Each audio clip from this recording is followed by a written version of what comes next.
Hello friend, তোমরা সবাই কেমন আছো? আশা করছি তোমরা সবাই বেশ ভালো আছো। আমরাও কিন্তু সকলে বেশ ভালোই আছি। তো আমি তো ভালোই আছি, কেননা আমার তো পুজোর শপিং হয়ে গেছে, কমপ্লিট হয়নি, এখনও টুকিটাকি কিছু কেনার বাকি আছে। তো বাবান মানটিকে স্কুল পাঠিয়ে দিয়েছি। স্কুল পাঠানোর পর আমি এখানে ডাস্টিং করতে শুরু করে দিয়েছি। তো পাখাটা সরিয়ে এখানটা ভালো করে পরিষ্কার করে নিচ্ছি। আর বন্ধুরা, আমি তো নতুন চ্যানেল খুলেছি, তো তোমাদের যদি আমার ভিডিও একটুকু ভালো লেগে থাকে তাহলে তোমরা আমার পাশে থাকতে পারো। আমাকে এই প্ল্যাটফর্ম একটু গ্রো করার জন্য তোমরা সাবস্ক্রাইব করতে পারো এবং একটা লাইক দিতে পারো আর একটা কমেন্টের মাধ্যমে আমার উৎসাহটা বাড়াতে পারো। তাহলে আমি ভিডিও বানাতে উৎসাহিত হব। আসলে আমি বুঝতে পারছি না যে আমার ভিডিও তোমাদের ভালো লাগছে কি লাগছে না। তো আমি তো আগের দিনে শপিং করতে গেছিলাম, তো অনেকটা রাত হয়ে গেছিলো আসতে। তো এই অবস্থাতেই সব ফেলে রেখে দিয়েছিলাম বিছানা, একদম ঘেঁটে অবস্থা খারাপ। তো পরের দিন সকালে তো সব কিছু এখন গোছাবো। তো ঘর ডাস্টিং হয়ে গেছে, এখন এই জামাকাপড়গুলো সব গোছানোর পালা। তো জামাকাপড়গুলো সব এক এক করে সব গুছিয়ে নিই। সত্যি কথা বলতে আমার লাইফের সবথেকে বোরিং কাজ হচ্ছে জামা কাপড় গোছানো। আমাকে ঝাঁট দিতে বলো, ঘর মুছতে বলো, রান্না করতে বলো। রান্না তো আমার খুব ভালো লাগে করতে, সব কিছু করতে ভালো লাগে। এই জামা কাপড় গোছাতে আমার একদম ভালো লাগে না। বাসন মাজা থেকে শুরু করে ঘর মোছা, ঝাঁট দিয়ে আমার সব কিছু করতে ভালো লাগে, কিছুতে আমার বিরক্ত মনে হয় না। কিন্তু এই বসে বসে জামা কাপড় গোছানো, এটা আমার সবথেকে অসহ্যকর একটা কাজ। আর তার উপর আমার আলনা আছে, আলনাটা তো আমি আজকে গোছাবো, কালকে হেঁটে যাবে, ডেলি আলনা গোছাতে হয়। তো এই কাজটাও আমার জন্য খুব বিরক্তকর। তারপর সমস্ত কিছু কাজ কমপ্লিট করে এখানে ব্রেকফাস্ট করে নিলাম। এখানে ওটসের চিল্লা বানিয়েছিলাম সবজি দিয়ে। তো এই জামাটা হচ্ছে নতুন জামা, কালকে কিনে নিয়ে আসা হয়েছে। হাজব্যান্ড কিন্তু পরেও নিয়েছে। হাজব্যান্ড আর আমার ছেলেরা নতুন জামা সব কিছু বোঝে না, ওরা কিন্তু পরে নেয়। তো আমরা কিন্তু মেয়েরা কিন্তু এরকম করি না, তাই না বলো? আমরা কিন্তু ঠিক দুর্গাপুজোর সময়তেই পরবো। তো এখানে বাবান মানটির মাইনে দেওয়া হবে স্কুলেতে, সেই জন্য ওটা ফর্মটা ফিল আপ করে দিলাম। আর দুজনে স্কুল থেকে চলে এসেছে। আজকে আজকে স্যাটারডে ছিল, ফ্রাইডে ছিল। তো ফ্রাইডেতে মানটির আজকে আউট ড্রেস, তো ওই জন্য আউট ড্রেস পরেই গেছিলো। ওটাও কিন্তু নতুন ড্রেস কালকে নিয়ে আসা হয়েছে, তো ওটা পরেই যাবে বায়না সকালে। তো ওটা পরেই পাঠিয়েছিলাম। তো ওরা আসার পর ওদেরকে একটু ওটসের চিল্লা করে দিলাম, তো ওটাই খাবে। তো এখানে পিৎজার মতো করে সুন্দর করে কাটিং করে দিতে হচ্ছে, বাচ্চা মানুষ তো, ওদেরকে যেই খাবারটাই দাও একটু ডিজাইন করে ভালো করে দিলে না, ওরা কিন্তু ভালো মতো খেয়ে নেয়। আর ওটসের চিল্লা খেতে ওরা খুবই ভালোবাসে।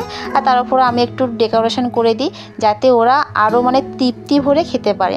তো এখানে দুজনকে আমি দিয়ে দেবো, দিয়ে আবার তোরা পড়তে বসবে। ওরা স্কুল থেকে এসে এই আধ ঘন্টা 1 ঘন্টা মতো একটু খেলে তারপর কিন্তু আবার নিজেরাই পড়তে বসে যায়। তো ওদেরকে খাইয়ে দিয়েছি, খাইয়ে দেওয়ার পর এদিকে আমি রান্না করতে চলে এসেছি। ভাত বসিয়ে দিয়েছি, আজকে মাছের ঝাল হয়েছে, পেঁয়াজ ভাজা দিয়ে আলু মাখা হবে। আর এখানে একটু মুগের ডাল করেছি। এটাই দুপুরের খাওয়া ছিল, একদম সিম্পল। তো হাজব্যান্ড দুপুরবেলা নিয়ে এসেছে দুধটা দুপুরবেলাতেই নিয়ে আসে, একদম দুধের গাড়ি আসে, দুধের গাড়ি থেকেই দুধটা নিয়ে আসে।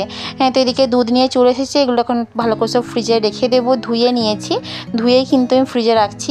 আর আমার ফ্রিজের যে ডিপ ফ্রিজের দরজাটা না ভেঙে গেছে, পুরোনো ফ্রিজ তো পাল্টাতে হবে। খুব তাড়াতাড়ি একটা নতুন ফ্রিজ কেনার প্ল্যানিং হচ্ছে, দেখা যাক কবে, ভগবানের কৃপায় কবে হয়। সবটাই তো আমাদের আমরা চিন্তা ভাবনা করলে হবে না, যতক্ষণ না ভগবান চাইবে ততক্ষণ কিন্তু কিছুই হবে না, তাই না? পয়সা থাকলেও কিন্তু জিনিস কেনা হয় না। তো হাজব্যান্ড তো দেরি করে এসেছিলো, ও এসেছিলো 4টের সময়। তো তখন ও খাওয়া দাওয়া করেছে, খাওয়া দাওয়া করার পর এখন ওর বাসনটা আমি ভালো করে বাসনটা ধুয়ে নিচ্ছি।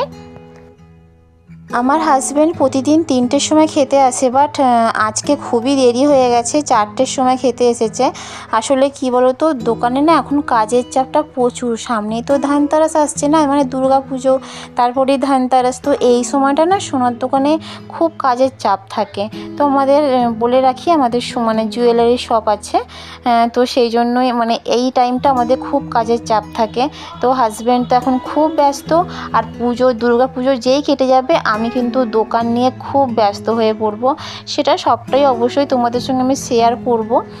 অবশ্যই শেয়ার করব। এই প্ল্যাটফর্মে এসেছি, কাজ করছি, যদি তোমরা আমাকে সাপোর্ট করো তাহলে নিশ্চয়ই সবটা তোমাদের সঙ্গে শেয়ার করব। তো এখানে বিকেল হয়ে গেছে, ছেলেদেরকে পড়ানো আমার হয়ে গেছে। তো এখন দুজনকে আমি দুধ দেবো।